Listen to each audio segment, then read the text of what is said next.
कपड़े धोने वाली बहू।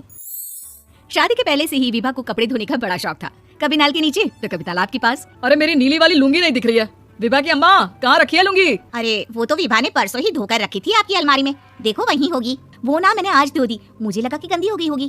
अरे कैसे गंदी हो गई थी, उसे तो मैंने पहना भी नहीं। हे भगवान, इस लड़की के कपड़े धोने की आदत से परेशान हो गया हूँ मैं। जितना तो घर में राशन नहीं आता, उससे कहीं ज्यादा डिटर्जेंट पाउडर का खर्चा है। इसकी शादी करवा दो, शादी जाए अपने घर में ही करे काम, फिर चाहे घर के कपड़े धोने हो या पूरे गाँव के। हाँ ठीक बोल रही हूँ, देखता हूँ मैं कोई लड़का। वो दिन भी आ जाता है जब विभा को देखने लड़के वाले आ जाते हैं। लड़की मुझे अच्छी लगी।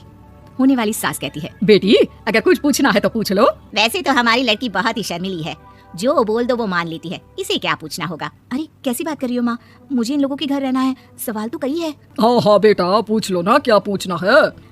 आप लोगों के घर कपड़े कौन धोता है? सास का मुंह बन जाता है। देखो अगर तुम ये कहना चाहती हो कि तुम्हें कपड़े धोने नहीं आते तो सुन लो, कपड़े मैं ही धोती हूँ, लेकिन तुम्हारे आ जाने के बाद मैं रुमाल तक नहीं धोऊंगी। अरे चुप रहना भगवान, बहू बेचारी घर आई नहीं, उसे डराना शुरू कर दिया। वो क्या है ना बिटिया, अभी तक तो ये कल्लू की माँ ही धोती थी, लेकिन अब तुम्हारे पापा तो दहेज में वॉशिंग मशीन देंगे ही। तभी विभा की माँ बोल पड़ती है, सवाल भी पूछा तो क्या। वैसे भाई साहब, मशीन की तो फिर भी कपड़े धोने की कैपेसिटी होती है, मतलब जो बिटिया दे रहे हैं ना विभा, इसे कपड़े धोने का बहुत शौक है। ये आप लोगों के क्या आस पड़ोस गांव मोहल्ले सबके कपड़े धो दे और उफ तक ना करे। बाहर देखा नहीं आपने कितने कपड़े सूख रहे हैं, सब हमारी बिटिया ने ही तो धोए हैं। बस भी करो ना माँ, शर्म आ रही है इतनी तारीफ सुनकर। और तो और एक दाग निकाल कर दिखाओ तो मान जाऊँ। हाँ अच्छा अच्छा, माफ करना बेटा, मैंने गलत समझा, हमें तो रिश्ता बहुत पसंद है। और ऐसे जुड़ जाता है रिश्ता कपड़े धोने का शौक रखने वाली विभा का। उसकी शादी हो जाती है कोयला फैक्ट्री में काम करने वाले कल्लू के साथ। शादी के बाद अचानक विभा चिल्लाती हुई सास के पास आती है, सासू माँ, अरे सासू माँ कहाँ है आप? ये तो धोखा है, धोखा दिया आप लोगों ने मुझे। इस ससुर के चक्कर के बारे में पता चल गया। अरे तो उसमें तुझे क्यों धोखा मिला है? अरे नल में पानी नहीं आता, कपड़े कैसे कब धुलेंगे? अच्छा अच्छा, तू पानी नहीं आ रहा उसकी बात कर रही है? तो आपने क्या सोचा? कुछ नहीं। अच्छा तेरी माँ ने कहा था कि कपड़े धोने का शौक है, तुझे याद आया मुझे। शौक शौक बोलकर कपड़े धोने वाले मेरे जुनून को कम ना आके सासू माँ, कपड़ा धोना मेरा गुरूर है। तभी पति भी वहाँ आ जाता है। अभी अभी मैंने इसे सनी देओल की फिल्म दिखाई है, उसी के डायलॉग मार रही है माँ। अच्छा सुन, साफ साफ बता रही हूँ, पानी सुबह 4 से 6 और शाम को 10 से 12 आता है, समझी? विभा टाइमिंग सुनकर हैरान हो जाती है। ये क्या भूतों का मोहल्ला है? सुबह 4 बजे उठकर कौन कपड़े धोता है? 4 बजे टंकी में पानी जाता है, फिर सारा दिन धोना ना, किसने मना किया? अरे कैसी बात कर रही है? 200 लीटर की टंकी में कितने कपड़े धो लूंगी मैं? सुबह ही उठ जाऊंगी मैं। अब क्या था, विभा सुबह 4 से लेकर रात के 12 बजे तक कपड़े ही धोती रहती। एक रोज सास पड़ोस से निकलकर कहीं जा रही होती है कि साथ वाली कहती है, हाँ कल्लू की माँ, जरा ये बताओ कि 2 साड़ी है, 2 ब्लाउज और एक पेटीकोट और एक नाड़ी वाला लंबा कच्छा। हाँ तो अरे तो क्या कितना लोगी धुलाई, ये बताओ। धोबन दिख रहे हैं हम क्या?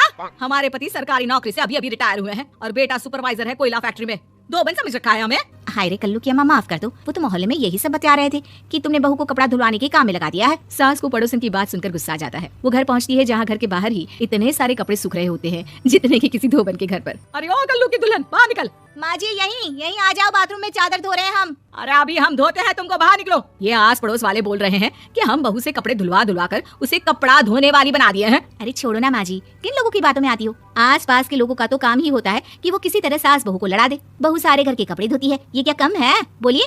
सास को भी लग जाता है कि वो बहू का ये संकीपन नहीं छुड़वा सकती, इससे अच्छा है कि खुद ही चुप हो जाए। एक रोज सास और बहू मंदिर जाते हैं, जहाँ सास की साड़ी वहाँ खड़ी भीख मांगने वाली से मिलती है। माँ जी क्या बात है, आपकी साड़ी उस भिखारन से कितनी मिल रही है ना? हाँ हाँ देखो तो, दोनों की साड़ी मिल रही है। क्या बात है कल्लू की अम्मा, तुम खुद को तो अफसर की बीवी बताती हो और ऐसी सिंपल सी प्लेन साड़ी पहनकर घूमती हो। सिंपल और प्लेन नहीं है ये साड़ी। तो क्या सोने के धागे से फूल बने हैं? कुछ भी सासू माँ, कुछ भी।